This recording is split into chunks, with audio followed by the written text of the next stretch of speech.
1.5 वर्ष से यात्रा कर रहे हैं, तो अभी तक जो निचोड़ आया होगा सभी पंचायतों के या जिला के स्तर पर, वो किस रूप में रहा, उसका किस तरह से समाधान आप देख पा रहे हैं? देखिए, अभी तक जो 3 सबसे बड़ी समस्या देखने को मिली, वो हर जिले हर पंचायत में अगर सबके समावेशित एक बयान देना हो तो बिहार में सबसे बड़ी समस्या बेरोजगारी और पलायन। ये सर्वस्पर्शी है। सभी जाति, सभी वर्ग, सभी प्रखंड, सभी पंचायत, किसी भी जिला में जाइए, बेरोजगारी और पलायन सबसे बड़ी समस्या के तौर पर दिखा है। अब आप ये कह सकते हैं कि बेरोजगारी और पलायन एक बड़ा मुद्दा है, ये जानने के लिए इतनी बड़ी पदयात्रा करने की क्या जरूरत है? ये तो आप लोगों को बैठे बैठे मालूम है।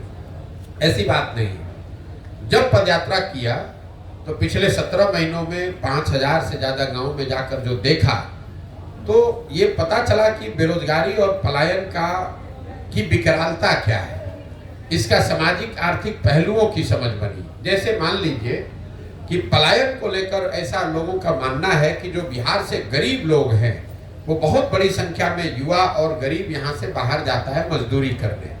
लेकिन पदयात्रा के दौरान जो मैंने पाया कि ये बात पूरी सच्चाई नहीं है। जो गरीब परिवार के बच्चे हैं वो तो बाहर पलायन कर रहे हैं मजदूरी के लिए, लेकिन जो यहाँ पर आर्थिक तौर पर समृद्ध परिवार हैं, उनके बच्चे भी पलायन कर रहे हैं, वो नौकरी और पढ़ाई के लिए। पलायन तो हर घर का बच्चा कर रहा है। गांव में अगर आप हम लोग जब जाते हैं तो करीब करीब 40 से 50% युवा, चाहे वो मजदूरी करने के लिए बाहर गया है या नौकरी पढ़ाई के लिए बाहर गया, बाहर तो सब गया है। दूसरा पता ये चला कि जिन प्रखंडों में बाढ़ का प्रभाव है, वहां पर ये पलायन का स्तर 70-80% भी हो सकता है। गांव में जब हम लोग जाते हैं तो बहुत बड़ी संख्या में महिलाएं, बुजुर्ग और छोटे बच्चे मिलते हैं, नवयुवक नहीं मिलते हैं। इसका एक सामाजिक पहलू आप देखिए। बहुत लंबे समय से ये पलायन की वजह से लोगों के मन में, समाज में परिवार की परिकल्पना ही धीरे धीरे ध्रुवी पड़ गई है। जैसे पहले परिवार की परिकल्पना में लोगों की समझ थी कि पति पत्नी, बाल बच्चे, माता पिता साथ में रहते हैं। अब शायद ही कोई ऐसा घर गांव में बचा है जहां ये 3 पीढ़ियों के लोग, पति पत्नी, बाल बच्चे, माँ बाप एक साथ रहते हैं। ऐसा कोई परिवार शायद ही मिलता है, क्योंकि पलायन इतनी बड़ी सच्चाई हो गई है जीवन की। लोगों ने मान लिया है कि जो जैसे लड़का 12 साल 15 साल का ज्यादा हुआ तो या तो पढ़ाई के लिए या रोजगार के लिए वो बाहर ही जाएगा, और लोगों को इसमें कुछ अटपटा नहीं लगता है। इसका सबसे बड़ा असर ये है इतने लंबे समय तक पलायन का, कि लोगों को इसमें कुछ अटपटा नहीं लगता है। लोग हमें देखने आते हैं, ये कहते हैं कि भाई आप 17 महीना से घर परिवार छोड़कर बाहर चल रहे हैं। उनको इस बात का एहसास नहीं होता है कि उनके घर के बच्चे, उनके घर के युवा सालों साल से उनको छोड़कर चले गए हैं, और साल में कभी 1 महीने 10 दिन 15 दिन के लिए कोई छठ में, ईद में, शादी विवाह में घर आता है। बाकी समय पूरे जिंदगी, जब तक आप नवयुवक हैं, जब तक शरीर में आपके दम है, तब तक आपको बाहर ही रहना है। जब बूढ़े हो जाइएगा तो आप वापस आइएगा, और आपके घर में जो जवान लड़का है वो बाहर जाएगा फिर मजदूरी करने। तो इसका सिर्फ विकरालता, इसके सामाजिक पहलू, साथ साथ इसका जो आर्थिक पहलू है। कई बार हम लोग बोलचाल की भाषा में कह जाते हैं कि बिहार के लोग बिहार में काम नहीं करता है, दिल्ली बॉम्बे में जाकर कुछ भी करने को तैयार है। ऐसी बात नहीं है। 2/3 से ज्यादा लोग जो पलायन कर रहे हैं वो मजबूरी का पलायन है। ये लोग 12 से 15 हजार रुपया महीना वहां कमाते हैं, और घर पर औसतन 6 से 8 हजार रुपया प्रति माह भेज पाते हैं। ये 6 से 8 हजार रुपया भेजने वाले लोग ये स्वेच्छा से नहीं गए हैं। संभव है कि पहली बार स्वेच्छा से गया हो, कोई एक बार घूमने के नजरिए से चला गया, लेकिन 2/3 से ज्यादा लोग जो पलायन किया है जिन लोगों ने, वो कहीं न कहीं आर्थिक सामाजिक मजबूरी से बाहर गए हैं। गांव में जब हम लोग पूछते हैं भाई क्यों गए हो, तो बताते हैं कि अगर नहीं जाएंगे तो हमारे बाल बच्चा खाना नहीं खा सकते, वो मजबूरी में गए। तो कई बार जब लोग बताते हैं बाहर लोग गया है नौकरी करने, ऐसी बात नहीं, वो मजबूरी में लोग जा रहे हैं। यही हाल कमोबेश बेरोजगारी का है। हम लोग को लगता है कि जो गरीब है, जो पढ़ा लिखा नहीं है, या जो कम पढ़ा लिखा है, वो बेरोजगार है। बिहार में पिछले 18 महीने चलते हुए मैंने देखा कि जो गरीब है उसकी हालत तो फिर भी ठीक है, कम से कम कुछ मजदूरी कर सकता है। जो यहाँ पढ़ा लिखा या मध्यम वर्गीय समृद्ध परिवार है, उनके लिए बेरोजगारी, उनके बच्चों के लिए बेरोजगारी उससे भी बड़ी समस्या है।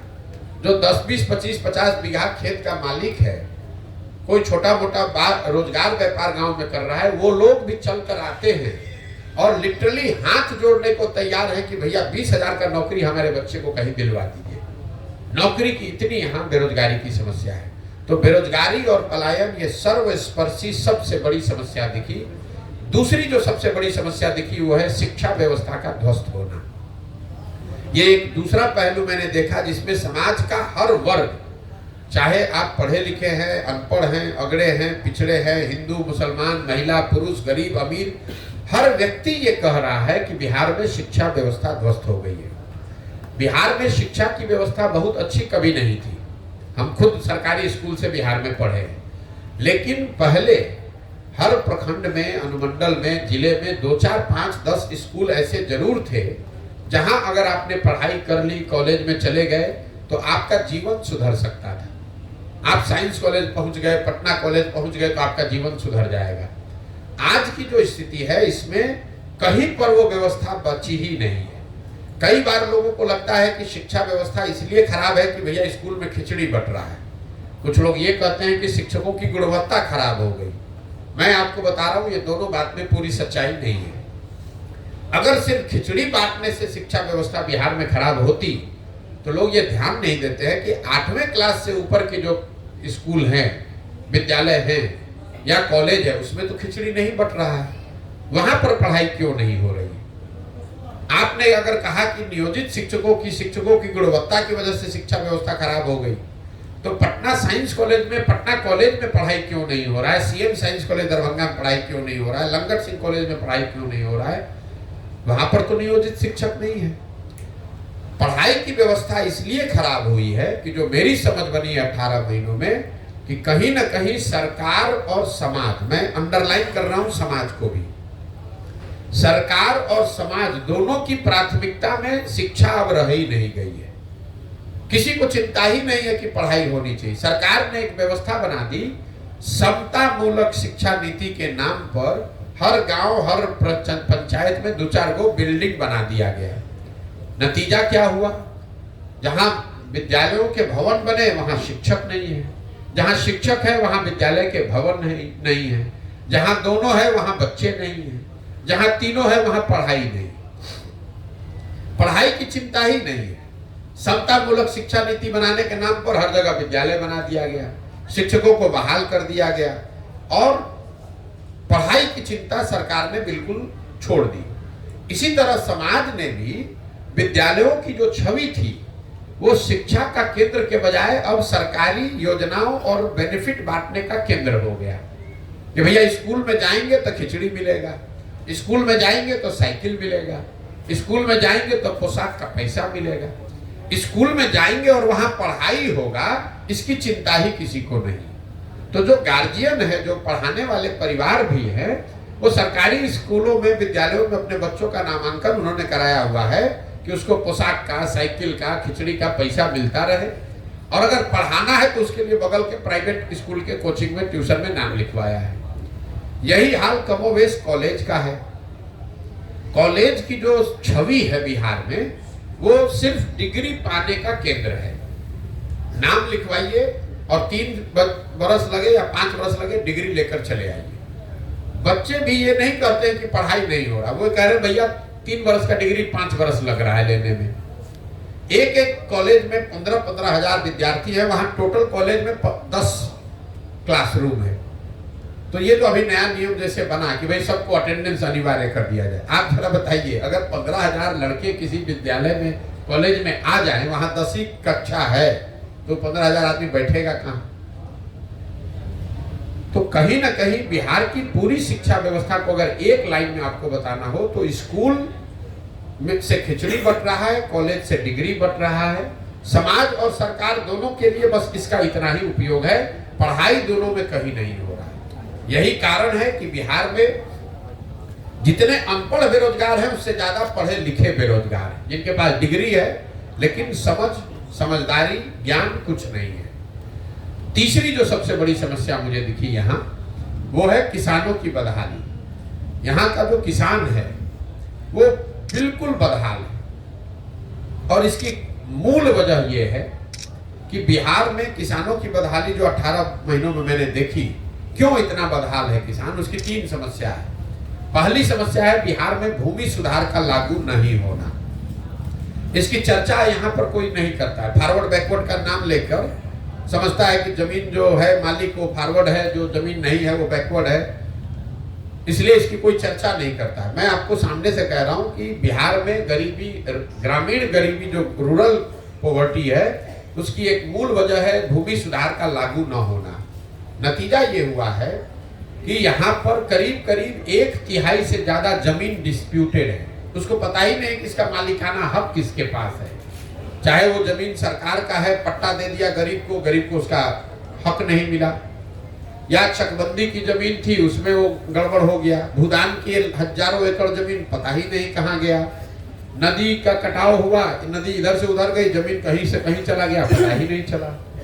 और पूरी जो ये राजस्व डिपार्टमेंट है, ये कर्मचारी और कर्मचारियों के साथ जुड़े हुए 4-5 दलाल, जिसको गांव देहात में लोग अटर्नी कहते हैं, इसी पर टिका हुआ है। सरकार के पास लैंड का रिकॉर्ड, उसका मालिकाना हक, उसमें जो जेनरेशनल चेंज है कि भैया बाबूजी नहीं रहे तो किनको मिलना चाहिए, वो हुआ ही नहीं। उसकी वजह से 1/3 जमीन बिल्कुल अनप्रोडक्टिव हो गई, उसका मालिकाना हक डिस्प्यूटेड हो गया। तो पहली समस्या है किसानों की, यहाँ जमीन का मालिकाना हक भूमि सुधार नहीं होने की वजह से नहीं बना, इसलिए भूमि में उसके जो प्रोडक्टिविटी के लिए इन्वेस्टमेंट होना चाहिए, बोरिंग लगना चाहिए, सिंचाई की व्यवस्था होनी चाहिए, खाद, वो कोई कर ही नहीं रहा है। दूसरी किसानों की जो बड़ी समस्या है वो है जल कुप्रबंधन।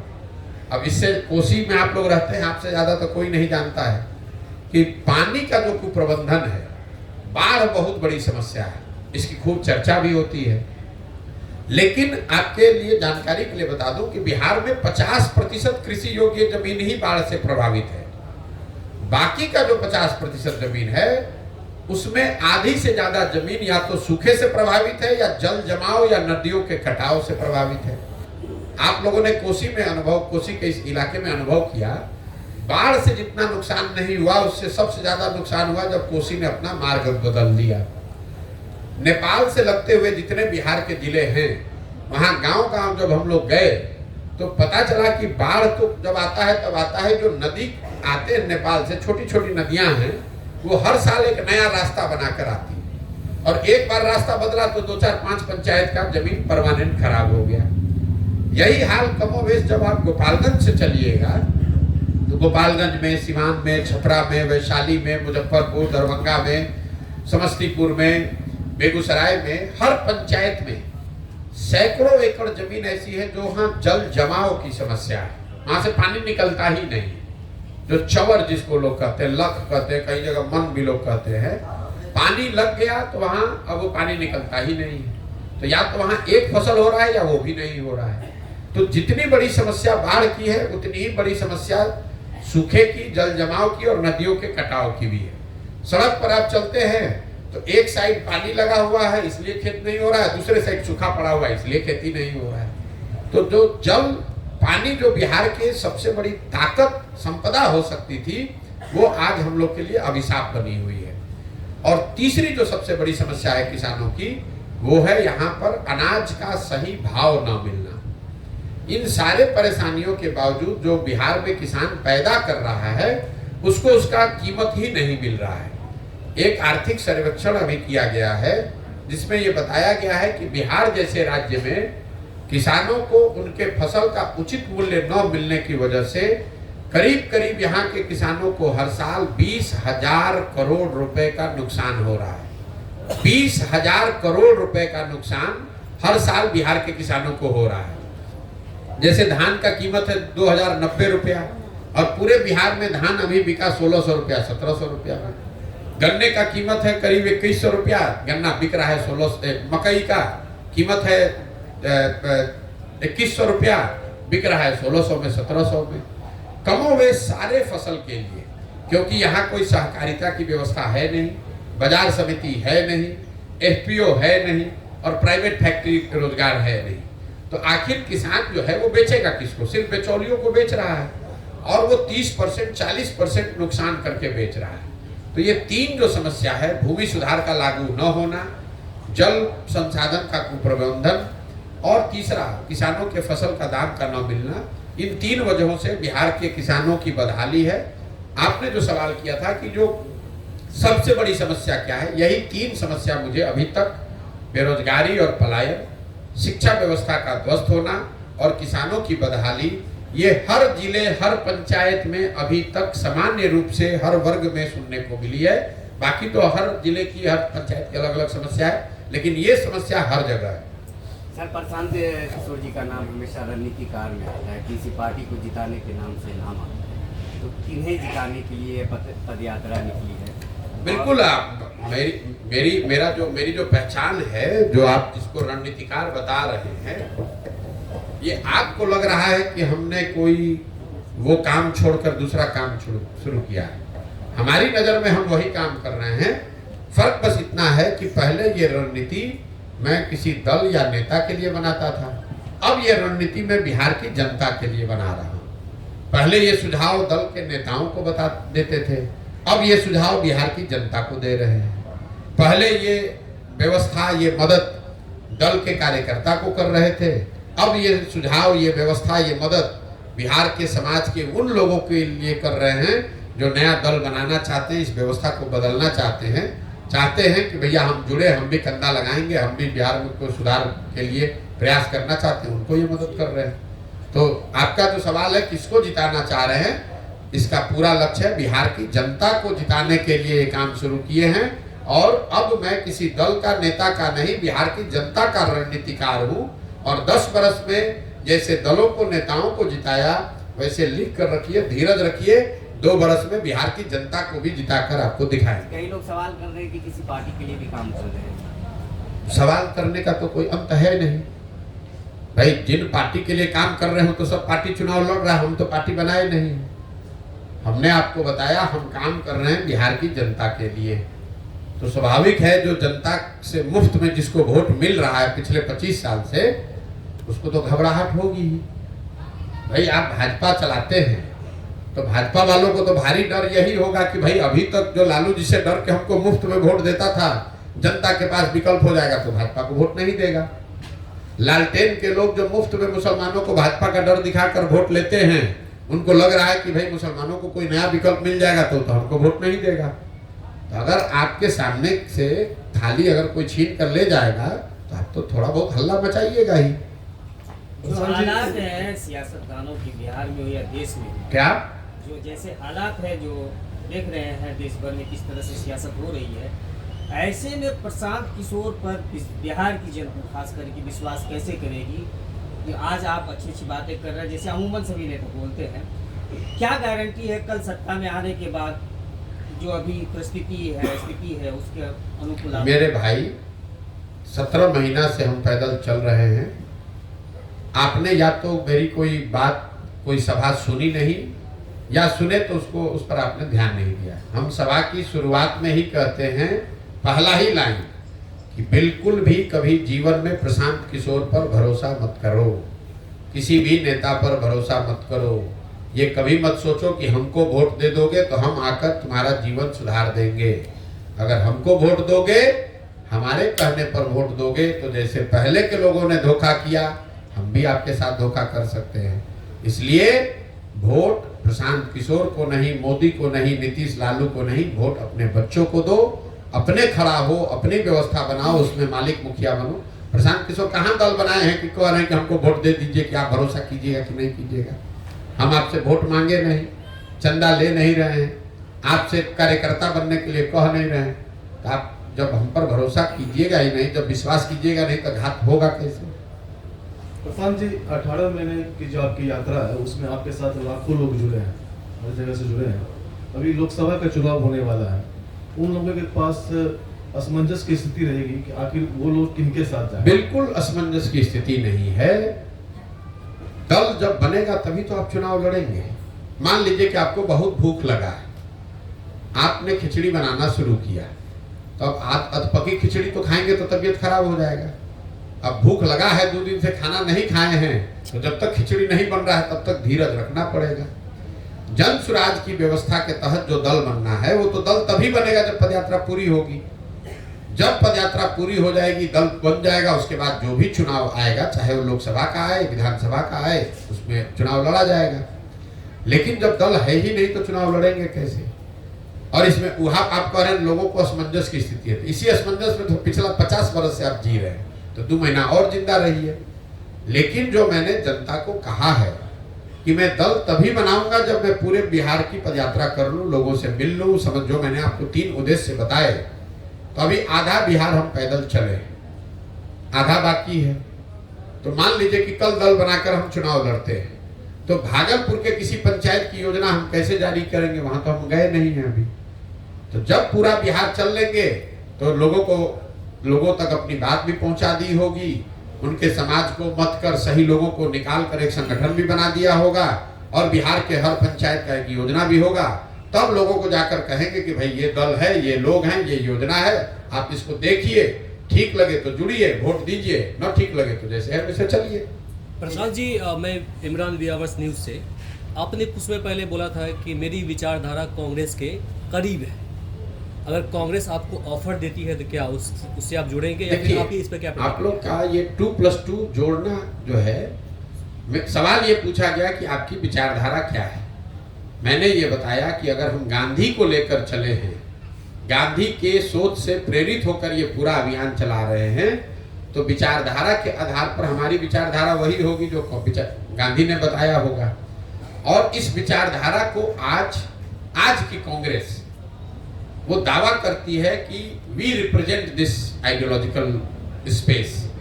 तो मैंने ये कहा कि अगर मुझे आप किसी में फिट करना चाहेंगे तो मेरी विचारधारा वो विचारधारा होगी जो आज कांग्रेस रिप्रेजेंट करने का दावा कर रही है। मैंने ये नहीं कहा कि कांग्रेस उस विचारधारा को रिप्रेजेंट करती है। जिस विचारधारा को कांग्रेस रिप्रेजेंट करने का दावा कर रही है उसी विचारधारा के करीब मैं अपने आप को पाता हूं, क्योंकि वही विचारधारा महात्मा गांधी की विचारधारा है और उसी से प्रेरित होकर पूरा ये जन स्वराज अभियान चलाया गया है।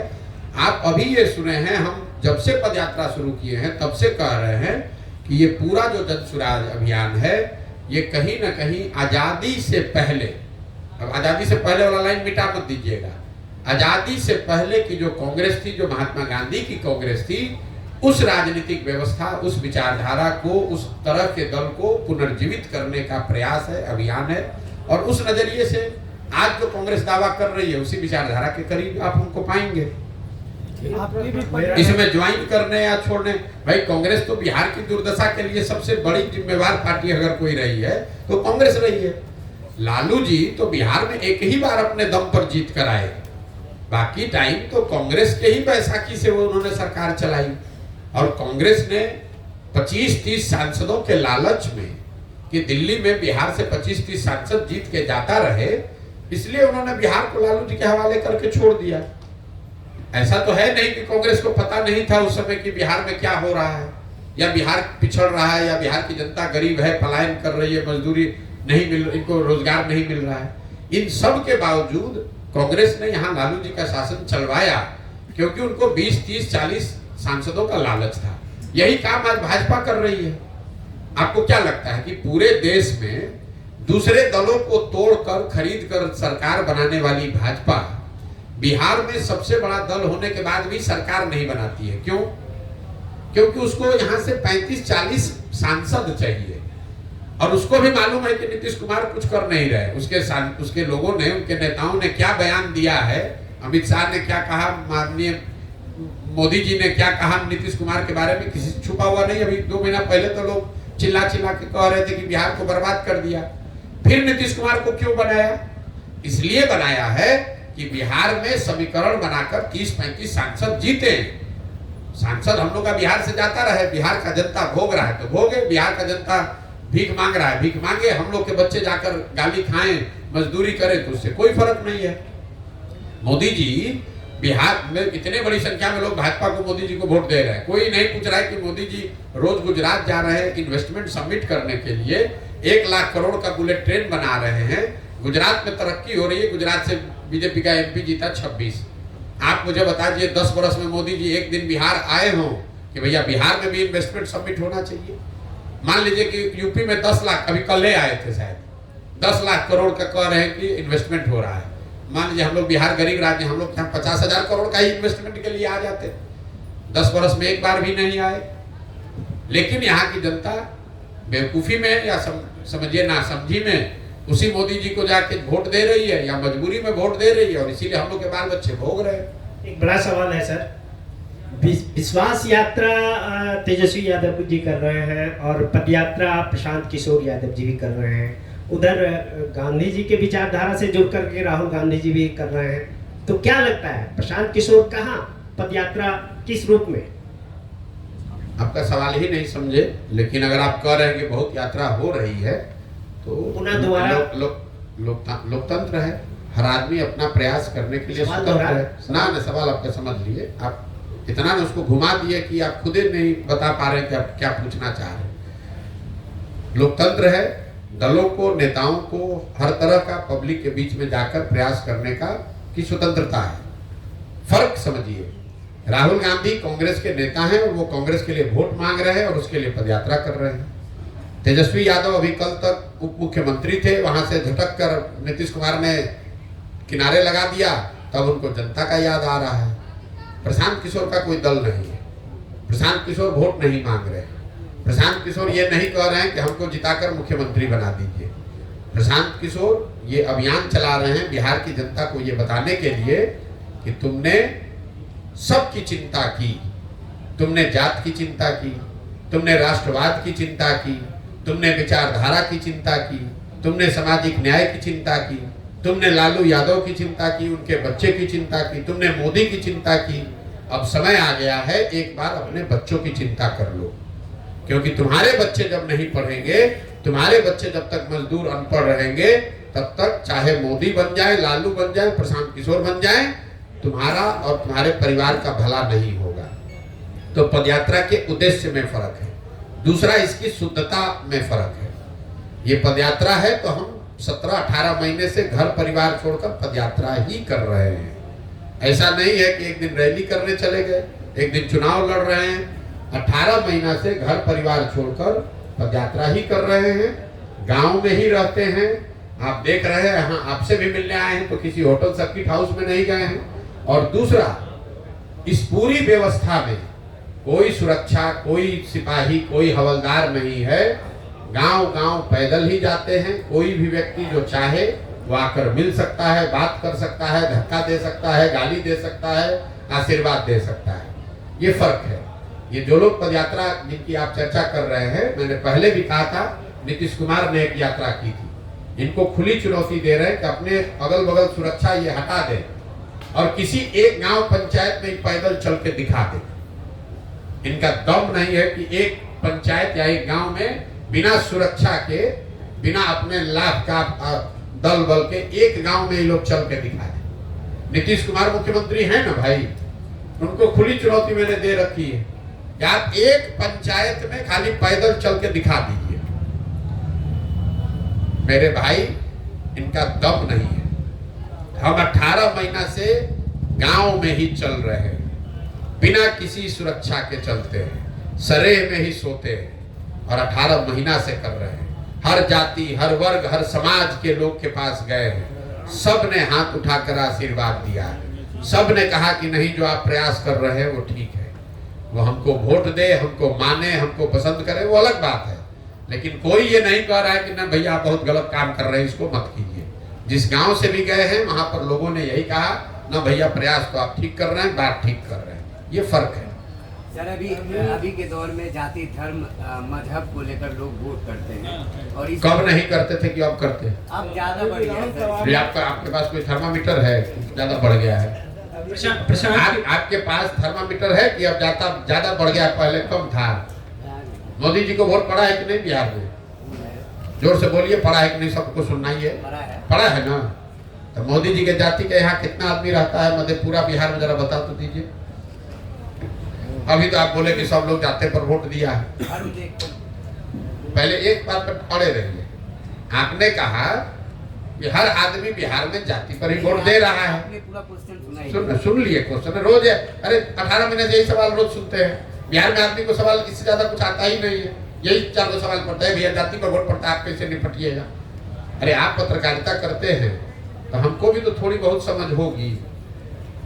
पहला सवाल आदमी छूटते जिसको राजनीति का आर अभी सीखता है तो यही सवाल करता है, ए भैया बिहार में तो बड़ा जात है, आप इससे कैसे निपटिएगा। तो मेरे भाई उसको जवाब मेरा यही होता है कि यही बता दो कि अगर आपको लगता है कि हर आदमी जाति पर ही वोट देता है तो मोदी जी को बिहार में वोट दे कौन रहा है। मान लीजिए कि आपने कहा, दूसरे सवाल पर आते हैं, हम तो कह रहे सवाल सुने नहीं, कहेंगे ना हमको तो धर्म पर हिंदू मुसलमान के नाम पर दिया, यही कह रहे हो ना, चलो छोड़ दो। मुसलमान यहाँ 18% रहता है, वो लालू जी को वोट देता है, ओवैसी को वोट नहीं दिया। तो लालू जी को काहे वोट दिया, ओवैसी को काहे नहीं दिया।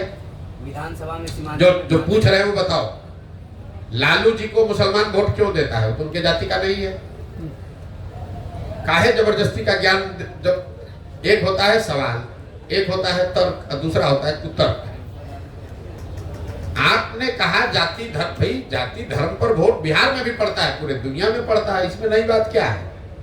आप बिहार के होने के नाते आपको एक बिन मांगी सुझाव दे देता हूं, इस चक्कर में मत पड़िए। ये बाहर जो बिहार के लोगों को नीचा दिखाते हैं, उन्होंने ऐसा आपके हमारे दिमाग में बैठा दिया है कि बिहार इसलिए पिछड़ा है कि यहाँ पर जाति बहुत है। आप गए हैं गुजरात, कर्नाटक, आप चुनाव कराए हैं कभी बंगाल में, तमिलनाडु में, वहां जाति नहीं है। गुजरात में जाति नहीं है, लिंगायत बोकालिका कर्नाटक में नहीं है, माला मडिगा रेड्डी कम्मा आंध्रा में नहीं है। वहां के आदमी को कोई जाति के लिए दोष दे रहा है। आप बिहार में गरीब हैं, मजदूर हैं, इसलिए आपको जातिवाद बताया जा रहा है। यूपी में जाति नहीं है। यहाँ का जो पत्रकार पढ़ा लिखा समाज है वो भी इस चक्कर में पढ़ के अपने ही से कहता है भैया यहाँ जाति बहुत है, यूपी में जाति नहीं है। कभी पूछे हो जाके सवाल ये आप जाके उत्तर प्रदेश में, तो यहाँ काहे पूछते हो भाई। ये बिहार के और बिहार के लोगों के प्रति जो दुराग्रह बैठा दिया गया है लोगों के दिमाग में कि बिहार इसलिए गरीब है। अरे बिहार इसलिए गरीब है कि कांग्रेस ने यहाँ पर काम नहीं किया। बिहार इसलिए गरीब है कि लालू यादव यहाँ 15 वर्ष जंगल राज चला रहे थे तो कांग्रेस उसमें सहभागी थी। बिहार इसलिए गरीब है कि मोदी जी को गुजरात का ज्यादा चिंता है, बिहार का कम चिंता है। बिहार इसलिए नहीं गरीब है कि यहाँ जाति ज्यादा है। इसलिए मुझे गुस्सा आ रहा है कि आप पढ़े लिखे व्यक्ति हो और बिहार के होने के बाद अपने मुंह पर कीचड़ लगा रहे हो बिना किसी वजह के। समझते हो नहीं। आपको कोई दूसरा कहता, तो अगर कोई आदमी आकर गुजरात का कहता कि भाई बिहार में जाति बहुत है, तो आपको ये कहना चाहिए कि अगर बिहार में जाति बहुत है तो गुजरात के आदमी को बिहार में कैसे आदमी वोट दे रहा है।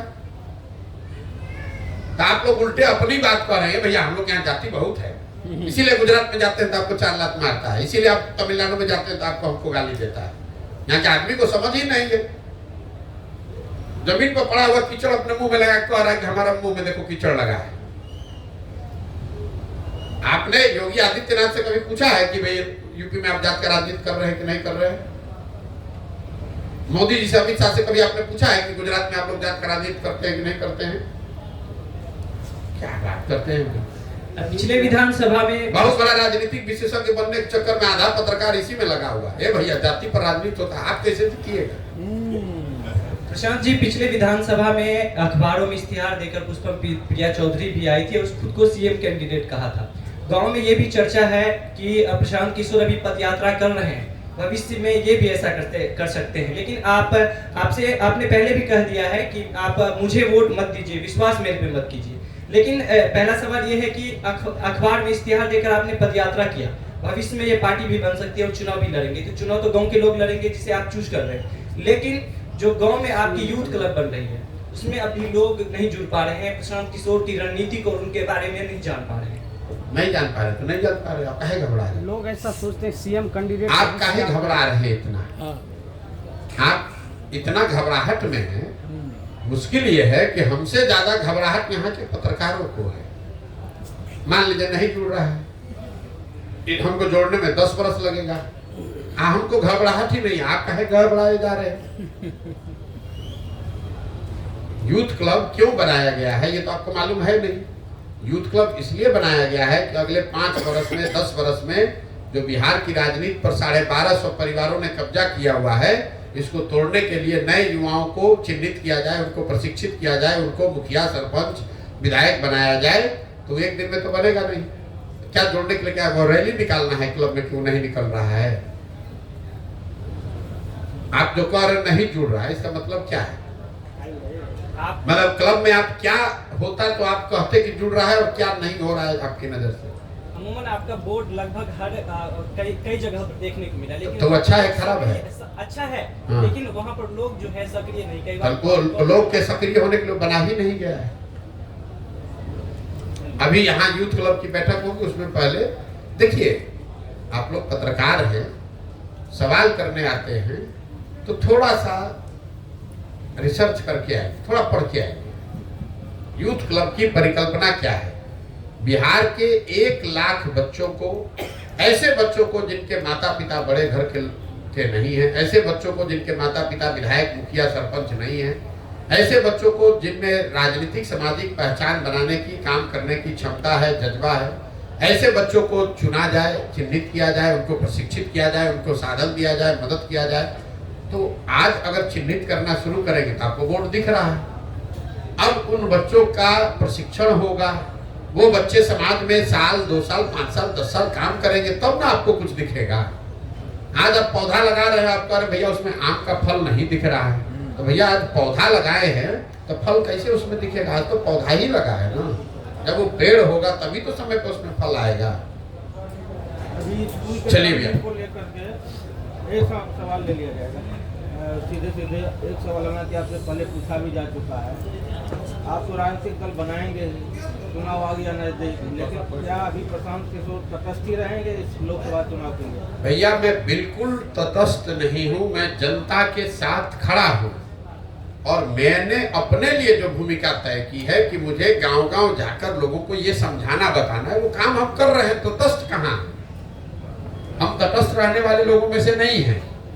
हम घर पर नहीं बैठे हैं, गांव-गांव जाकर इन लोग का कलई खोल रहे हैं, इनको बता रहे हैं जनता को कि देखो कैसे तुमको जात के नाम पर, धर्म के नाम पर, राष्ट्रवाद के नाम पर, भारत पाकिस्तान, हिंदू मुसलमान के नाम पर तुमको बरगलाया जा रहा है, तुमसे मुफ्त में वोट लिया जा रहा है, सजग हो जाओ।